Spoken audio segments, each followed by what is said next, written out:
Hello, Sadiquecat here, and I'm going to do a review of the DBX Go Rack. So, first off, this was bought by Nashtraf from the Netherlands, and I'm buying stuff on his behalf in France and shipping it to him.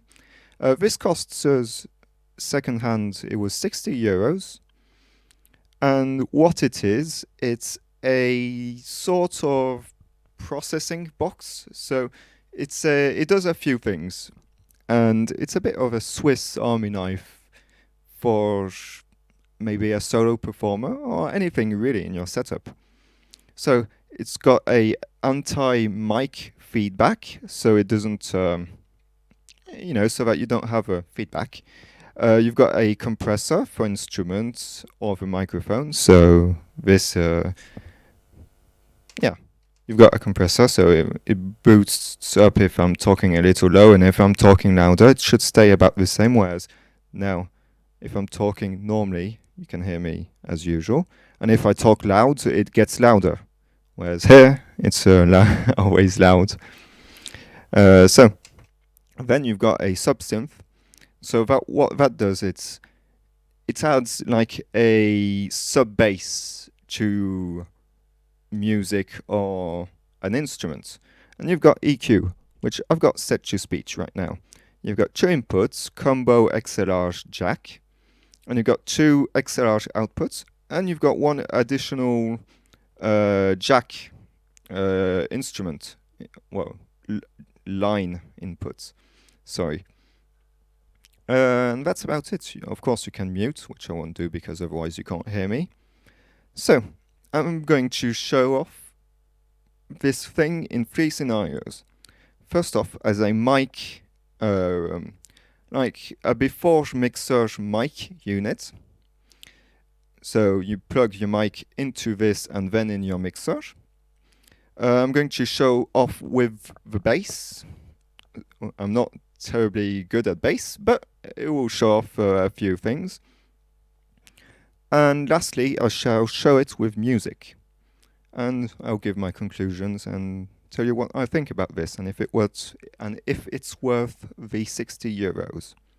Okay, without further ado, let's start with the feedback test. So I've got like a speaker right here, which I could set up in the frame probably.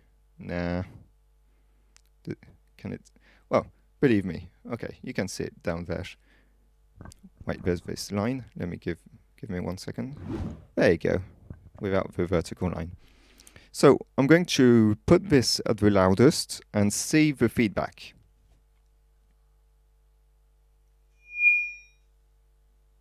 I've got hearing protection, by the way.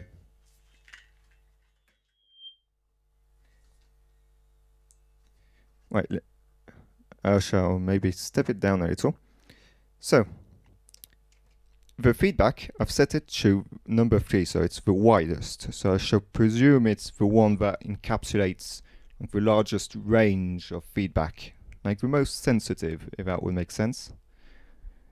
It's set to wide. There's narrow, medium, wide, and there's also EQ, which I currently have at speech. So I would presume this is the ideal mic setup for the Go Rack. Okay, so in this feedback test, here's without it. So okay, now it's very loud, and you've got a few feedbacks, but the particularity of it is that the feedback can indefinitely feedback. Like if I, okay, just if I let it feedback, 1.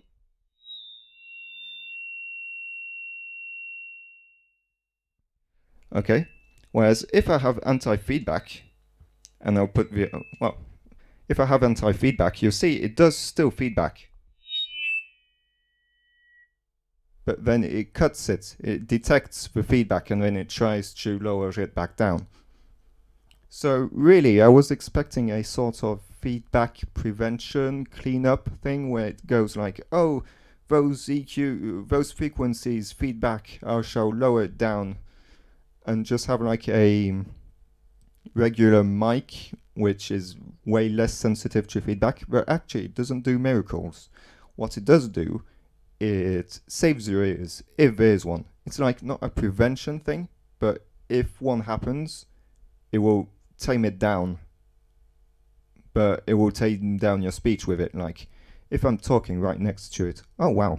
Actually. Okay. Okay, maybe I didn't say the smartest thing, but actually, you know what? Quite good. If I boost it up a little. Okay, so now you can hear the sort of feedback going on, and it's cancelling it out. Whereas if I turn the effects off, you can see. Okay. Actually, it's better. Yeah, you hear that. It's better than my test yesterday, but I'm still talking a little further away, and sometimes there's just like a feedback that goes ying, like testing 1, 2, 3, 4. And with EQ, the thing I've learned is that do not put the compressor if you want to do this sort of anti-feedback thing, because sorry, maybe I muted that. But what I was saying is don't put on the compressor if you want a anti-feedback feature, because look, as soon as I'm going to turn it on,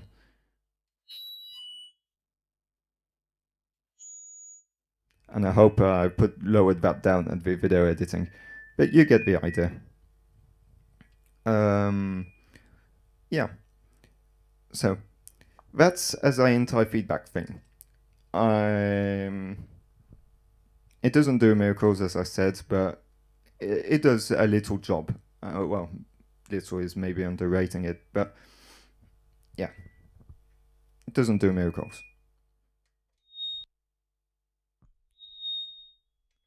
Okay, it does. Okay, it does. Anyways, on to the next test. What I'm going to show you is the compressor. So you know, like when if you do events, you might have a few guests which take on the mic and lowers it down and further down until you can't hear anything, and it's just like completely ridiculous. So 1, 2, 3, 4, the quick brown fox jumps over the lazy dog.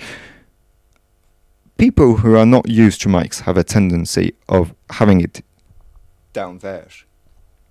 Right, so the compressor might help in that situation if you're lending the mic to someone.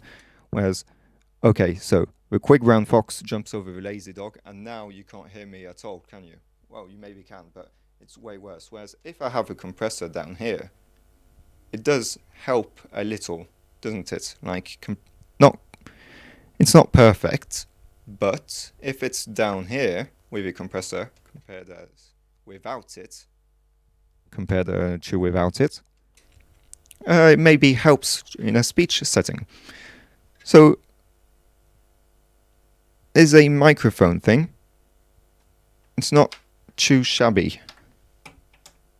Okay, I can hear a buzz, but I'm not sure where it's coming from.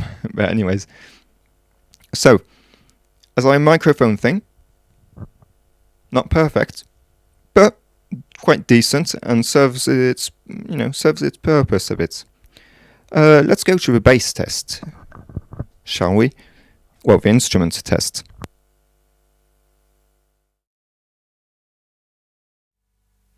Right, sorry about that. So, bass tests. What I'm going to do is I'm going to play a few notes and turn the Subsynth on and off. I've got it at like the highest setting, so it's the most pronounced. You can tame it down a little then. I shall test with and without the compressor. You'll see on the video. Right. Whoa, I'm confused. Right. There somewhere. Oh. Angles are hard. Right.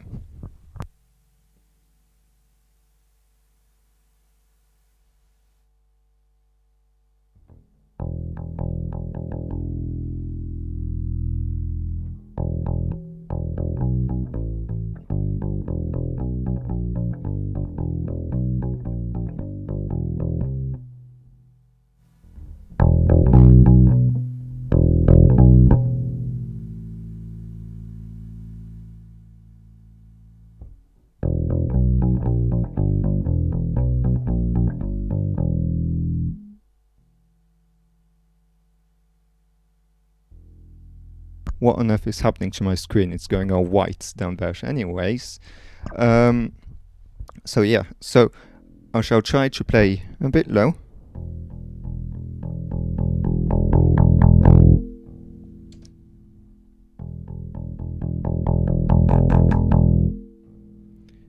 And now with a compressor set to the max.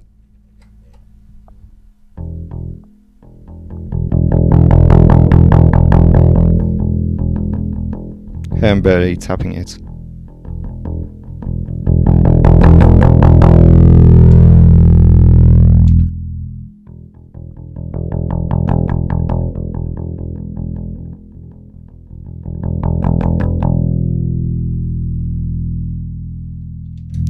Right, so that's the compressor. I shall tame it down a little to play the bass. I can't slap, so I can't show it to you with the slapping, but anyways, now the interesting part, the Subsynth.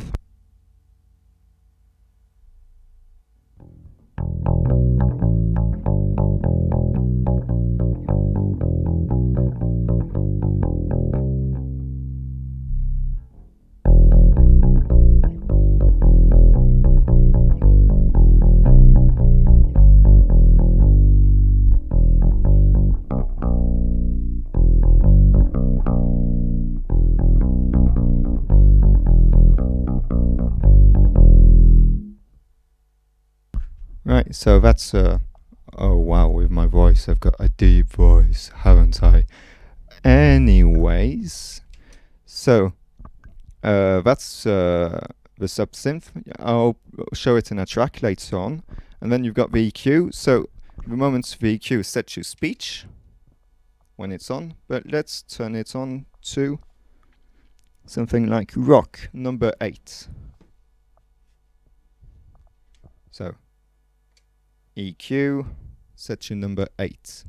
Right, now it's set to rock, and I'm going to play over a track of mine called Cat Stride in Wet Grass.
That was a bit harsh.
Okay, that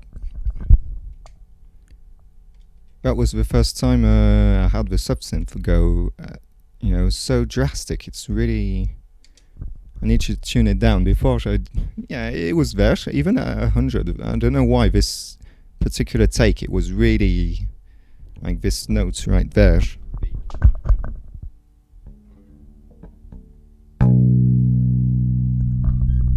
It was really mean when I, you know, it was really mean when I don't know, it just saturated where the other notes were playing just fine.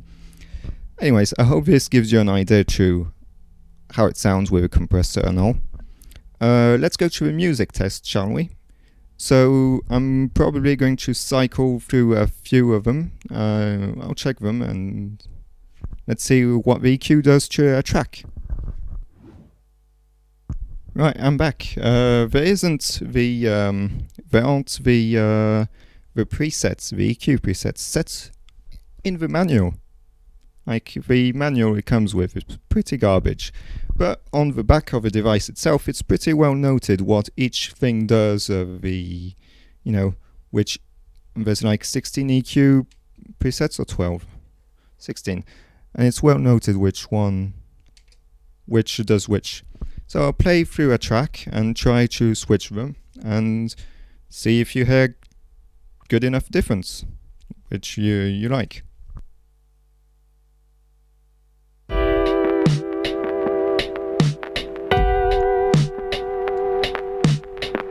Right, so now it's set to loud. No, rock, sorry. Now it's loud.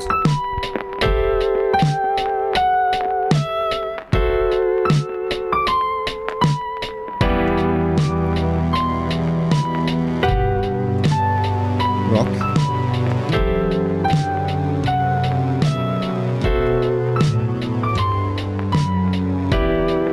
Bass boost.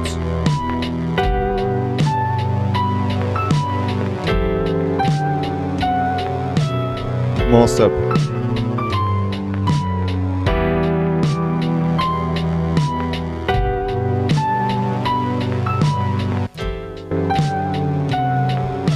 Right, EDM.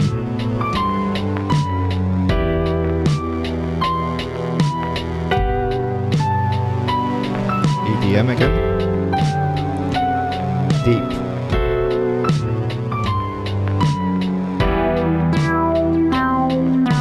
Let's go to acoustic. Back to deep. EDM.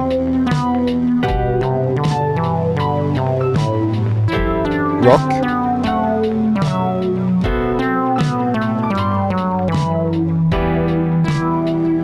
Right. This is jazz.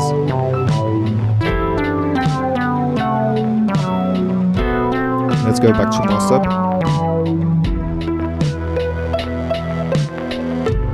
Bass boost.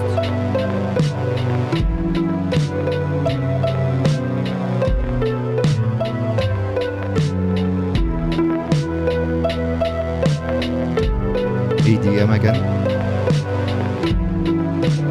Deep. Acoustic.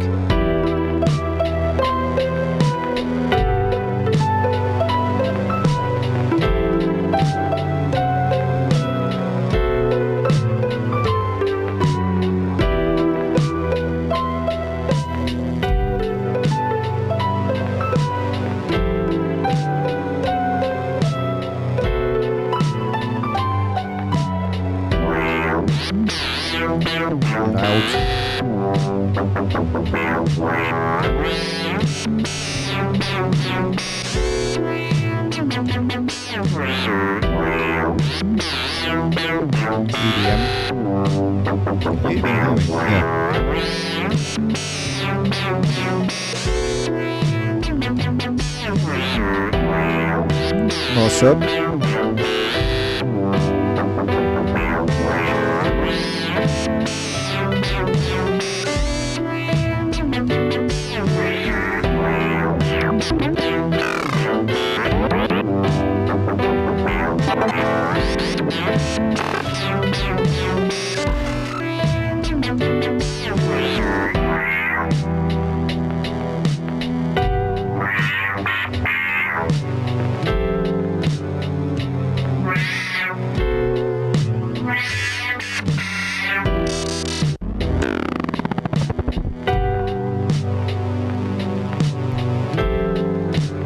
messed that up. Back to acoustic.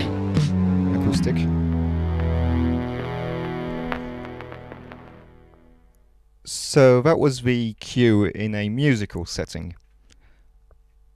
Frankly, I can't really hear much difference on these headphones. Like, I don't know, in the case of a song I can't notice it, but maybe you could. What I can notice it is with the bass. Let me grab it again.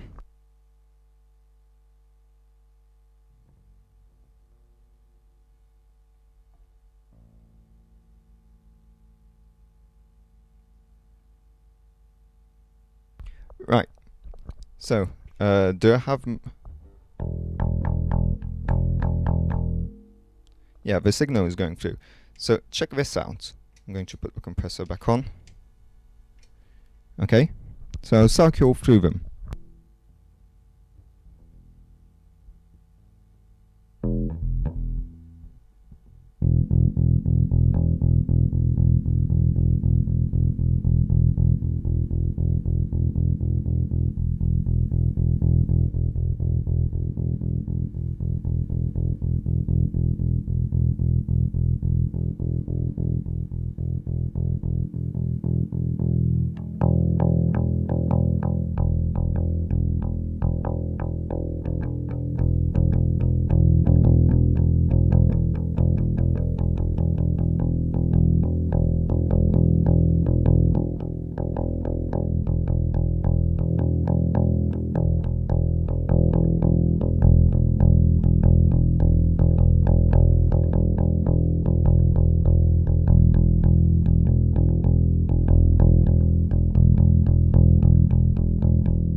Right?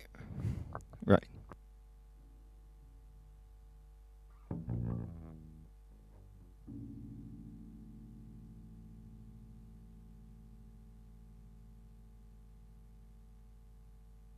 I hope this gives some context to what everything does.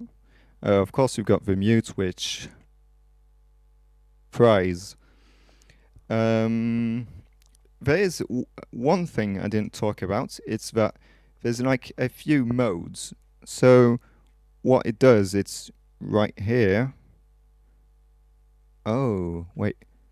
Okay, I'm set to mono on my mixer, so sorry, but here you should hear me on your right. Well, you don't, but this is stereo mode, so the mic plug-in, the right, should go to the right. This is mono mode. And this is a sort of bypass for the line in. So I think the only thing that goes processed into the line is the EQ. So the compressor, the anti-feedback, the subs. Let me check. So yeah, so in mode 3, advanced, the aux inputs isn't affected by the anti-feedback nor the compressor, but it is by the sub and the EQ. And similarly, the inputs, the instrument or microphone inputs, aren't affected by the subsynth, which I find bizarre because that's where I want it. I want it on a guitar or a bass or something. But anyways, if you want to have a subsynth, you can just change it to mode 1, and the subsynth will apply to the mic or to the instruments. Although I presume for a microphone, it was weird, but here I can turn it on for the music, and you can't hear it on my voice, whereas here you can hear the subsynth doing its effect, I guess. But right, so that was a bit trying the stuff out in the microphone setting, a instrument setting, and a music setting. So to amp up a instrument or a microphone, it can do that, and it can process it too in a not too shabby way. For music, I'm not all too fan of having my music go through a EQ and stuff. I don't know. Maybe if I was in a venue, it would change, but there aren't all that many options. But I'll give you something. It's a stereo input, which if you were to buy a EQ guitar pedal to edit your music or something, I think it will cost a lot more to have one that is stereo. So it gets the job done. I would rather do it directly on the speakers or something. Not being able to fine-tune the dials and not being too drastic. I don't know. I wish the EQ was more drastic for music, put it that way. Anti-feedback, it does a job. It's not a miracle work, like you can still have feedback, but it does help. Compressor, yeah, pretty good. It's a bit aggressive sometimes on the mic, but I guess you can just dial it down to something a bit more tame. And yeah. So, for 60 euros, would I buy it for a microphone? Yeah. If I had the use for it, I don't do many weddings, but or stuff like that. But if I had to lend my mic or stuff, I would get one. Yeah. For an instrument, definitely. For the bass or something, you know, the ability to add bass, a compressor, a EQ a bit. It's great for instruments. For music, I wouldn't get one for music. That's just me. Maybe it's worth it, and well, for the price, it is worth it. It's just not a thing I would look for myself. But if you're looking for one, this is good enough if you like the EQ presets, that is. Also, one thing to mention, this would be great for like... Oh, you're switching off. Oh no, they're batteries. Oh no, okay. This would be great for, like, I don't know, someone who plays the guitar and sings and also has a backing track and plays as a street performer, you know, and have this between your mixer and all your instruments. It can serve like as a small mixer, kind of, with all the benefits. And yeah, I don't know, I think it's great. For the price, especially. I think those who used to go for like $30 in the US, which is absolutely ridiculous. If you find one for $30, buy them. If not for yourself, to resell them at a higher price later on. Only kidding. But yeah, they really are a steal. Even at 60 euros, I think it's not... You'd be hard-pressed to find something that does the equivalent of this for cheaper in one category, like a compressor for 60 euros, a Subsynth, you know, for 60 euros, a stereo EQ for 60 euros. I don't know, yeah, if I find one for 60 euros, I'm getting one for myself. I'm not sure at what point, I think maybe even 120 euros would be worth its price new. I'm not sure used, but this was like new, really. So if you find one in very good condition for 120 euros, I think it would still be worth it, to be honest. So yeah, this is my take on it. Absolutely great box. Does a lot of things, and one downside is you need, you know, external power. You need to plug it in. It's not like battery powered or anything. So if you're a live performer on the streets, you know, might not be it for you because you need power. But if you do have power to you. Yeah, I'm not quite sure what to add. Great box.